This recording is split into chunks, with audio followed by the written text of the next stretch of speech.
अस्सलाम वालेकुम viewers, rich Pakistan का नया एपिसोड लिए मैं हूं आपका मेजबान अब्दुर्रहमान। आइए डिस्कस करते हैं आज की दो इंटरेस्टिंग न्यूज।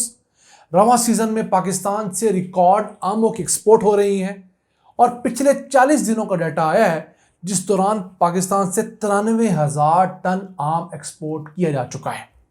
$61 मिलियन पाकिस्तान को मौसूल हुए हैं। अभी आम का 3 महीने का सीजन रहता है। उम्मीद है रवां बरस हम लोग $150 मिलियन से जायद आमों की एक्सपोर्ट से कमाकर एक नया रिकॉर्ड कायम करेंगे। आज आपको बताएंगे कितने हजार कंटेनर चले गए, किन किन मुल्कों में गए और मजीद क्या पोटेंशियल है। जबकि आज की दूसरी खबर, वफाकी वजारत तालीम अब वफाकी दारुल हुकूमत आज़ाद कश्मीर और गिलगित बल्तिस्तान के 350 सरकारी स्कूलों के अंदर इमर्जिंग टेक्नोलॉजी सेंटर्स खोलने जा रही है। ऐसे सेंटर्स जहां पर बच्चों को जदीद तरीन उलूम जैसे data analytics, virtual reality, artificial intelligence सिखाई जाएगी और ये बहुत अहम कदम है।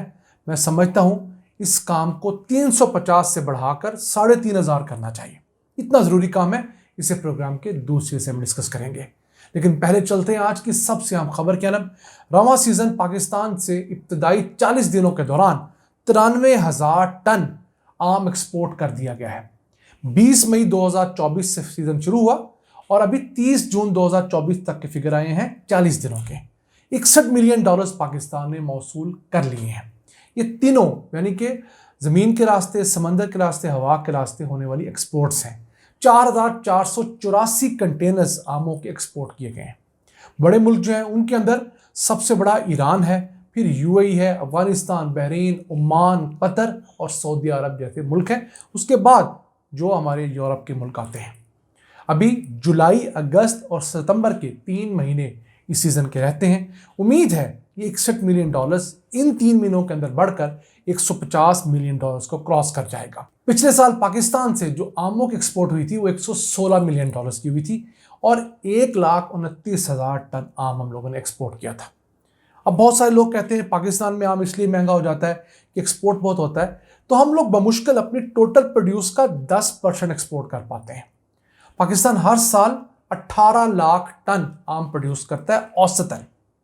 उसमें से हम लोग बमुश्किल लाख, 1.25 लाख टन एक्सपोर्ट कर पाते हैं। इस साल हम 1.5 लाख टन एक्सपोर्ट कर लेंगे। तो अगर 18 लाख टन में से हम लोग 1.5 लाख टन भी एक्सपोर्ट कर लें, 2 लाख टन भी एक्सपोर्ट कर लें, तो मुश्किल 11-12% बनते हैं। और ये जो आम पाकिस्तान से एक्सपोर्ट होता है ये इंतहाई प्रीमियम क्वालिटी का आम होता है। इससे एक तो पाकिस्तान को डॉलर ज़्यादा मिलते हैं और जिस रेट पर ये इंटरनेशनल मार्केट में बिकता है वो रेट पाकिस्तानी मार्केट में को देने के लिए तैयार ही नहीं है। हमने आपको चंद वीडियोस पहले बताया था कि चाइना के अंदर पाकिस्तानी आम जो बिक रहा है वो 1,600 रुपये किलो है। तो इतना महंगा आम पाकिस्तान में कौन खरीदता है? तो इससे एक फ़ायदा हमारे किसानों को भी होता है कि उनकी फसल की अच्छी कीमत मिल जाती है। तो जब उनकी फसल की अच्छी कीमत मिलती है तो उनके हालात बेहतर होते हैं। तो आप एक चीज़ को इस डायमेंशन देखा करें। हम अक्सर बताते हैं पाकिस्तान में जो अशिया महंगी हैं उसकी दो बड़ी वजूहत है। एक, हमारे यहाँ जब प्रोड्यूस आती है तो उसको संभालने का इंतज़ाम कोई नहीं। 40% खुराक हमारे यहाँ ज़ाया हो जाती है, खा फल हो, सब्जियाँ हो या दीगर अजनास हो। दूसरा, हमारे यहाँ जो बेचने वाले हैं वो मुनाफा ज़्यादा कमाते हैं, किसान के पास मुनाफा कम आता है। तो जिस दिन हम लोगों ने इस इशू को सेटल कर लिया, यकीन कीजिए पाकिस्तान में भी चीज़ें बहुत ज़्यादा सस्ती हो जाएंगी। वापस आते हैं एक्सपोर्ट्स की तरफ। अब इस सीज़न के अंदर जो ज़्यादातर एक्सपोर्ट्स हुई, ईरान को 1,745 कंटेनर एक्सपोर्ट किए जा चुके हैं जहाँ से $19.5 मिलियन आए हैं।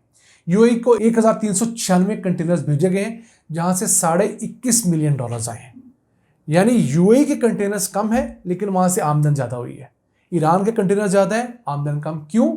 ईरान उतनी महंगी मार्केट नहीं जितनी यूएई है। इसी तरह का यूरोप जाएगा कंटेनर, उससे ज़्यादा पैसे आएंगे। फिर इसके अलावा हमने इस दफ़ा काज़ाकिस्तान को भी 700 कंटेनर एक्सपोर्ट किया है। कुछ $7 मिलियन हमें वहाँ से भी आए हैं और यूएई वगैरह और दीगर बहुत सारे मुल्क तो हैं। अब पाकिस्तान में आम ट्रीट करने के लिए 18 हॉट वाटर ट्रीटमेंट प्लांट नस्ब हैं, अप्रूव्ड हैं। एक दौर में मसला ये भी था कि पाकिस्तान में आम की प्रोसेसिंग के लिए लाजमी ये हॉट वाटर ट्रीटमेंट प्लांट नहीं थे। इसके ज़रिए आमों के ऊपर लगे हुए कोई भी हशरात, उनके अंडे या जरासीम मार दिए जाते हैं। तो अब ये चीज़ पाकिस्तान में चल पड़ी है और उम्मीद करते हैं कि ये सिलसिला हर आने वाले साल में बढ़ेगा। इसके अलावा TDEP है, trade development authority of Pakistan, उसने 35 मुल्कों के अंदर आम भेजे हैं ताकि वहाँ का हमारे जो सफारती अमला है वहाँ पर मैंगो फेस्टिवल लगाए, टेस्टिंग पॉइंट्स लगाए, ताकि वहाँ की लोकल आबादी अगर पाकिस्तानी आम चखेगी तो फिर वो पाकिस्तानी आम खरीदेगी भी, गाहक बनेगी। सेमिनार मुनक़्क़द करवाए। मैं समझता हूँ इस जगह पर जो कमर्शियल अताची भर्ती की हुई हुकूमत ने, वो सरकारी सेल्समैन अफसरान जो मुख्तलिफ एम्बेसियों में तैनात हैं, 1 अरब रुपया हमारा उन पर लगता है, उनको मुतहर्रिक करें, उनसे बात पूछ करें कि आप अपनी डेपुटेशन के बाद कितने एक्सपोर्ट्स बढ़ा चुके हैं। ये वो तरीका है जिससे पाकिस्तान के एक्सपोर्ट्स मज़ीद बढ़ सकती हैं। आइए चलते हैं आज की दूसरी अहम खबर की तरफ। वफाकी वज़ारत तालीम ने फैसला किया है कि वो इस्लामाबाद, गिलगित बल्तिस्तान और आज़ाद कश्मीर के अंदर 350 सरकारी स्कूलों में इमर्जिंग टेक्नोलॉजी सेंटर्स बनाएगी। ऐसे सेंटर्स जहाँ पर हमारे कंप्यूटर की जदीद तरीन टेक्नोलॉजीज़ पढ़ाई जाएंगी, जैसे आर्टिफिशियल इंटेलिजेंस है, इसके अलावा वर्चुअल रियलिटी है, डाटा एनालिटिक्स है, रोबोटिक्स है। ये तमाम चीज़ें पढ़ाई जाएंगी क्योंकि ये वो चीज़ें हैं जो अब की आईटी की फील्ड के अंदर इन है। अब वो ऐप्स बनाने वाला, सॉफ्टवेयर बनाने वाला काम पुराना और सस्ता हो गया है।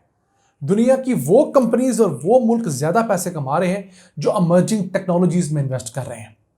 तो अच्छा इनिशिएटिव है। बेसिकली ये फवाद चौधरी ने शुरू किया था जब वो वजारत साइंस टेक्नोलॉजी के वजीर थे 2021 के। अखबारी तलाश हम उस दौर का लगा रहे हैं। उस वक्त 450 ऐसे स्कूल बनाने का फैसला किया गया था पूरे मुल्क के तमाम सूबों में। अब तो सिर्फ वफाक के अंडर ये बनेंगे। उस वक्त ये पंजाब, सिंध, बलूचिस्तान और खैबर पख्तूनख्वा के भी सरकारी स्कूलों में बनने थे और इसी के ऊपर इसने मुनहसर होना था। इन स्कूल्स के अंदर बच्चों को जदीद तीन साइंस, टेक्नोलॉजी, मैथमेटिक्स और इसके अलावा इंजीनियरिंग के सब्जेक्ट्स पढ़ाए जाने थे। 6th क्लास से लेकर 10th क्लास तक के ये जो बच्चे, इनको स्टेम टेक्नोलॉजी के ज़रिए, स्टेम मॉड्यूल के ज़रिए पढ़ाया जाना था ताकि ये मॉडर्न जो तालीम है उसको हासिल कर सकें और आगे बढ़ सकें।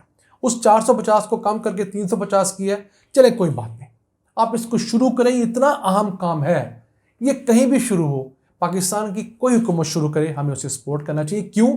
ये बच्चे अगर अपनी 6, 7, 8, 9, 10th की क्लासेस में ये अहम सब्जेक्ट्स पढ़ेंगे तो ये जब इंटरमीडिएट में जाएंगे, जब ये ग्रेजुएशन में जाएंगे तो इन्हीं फील्ड्स के अंदर ऐसे ताक हो जाएंगे कि उनके लिए फिंगर टिप्स होंगे।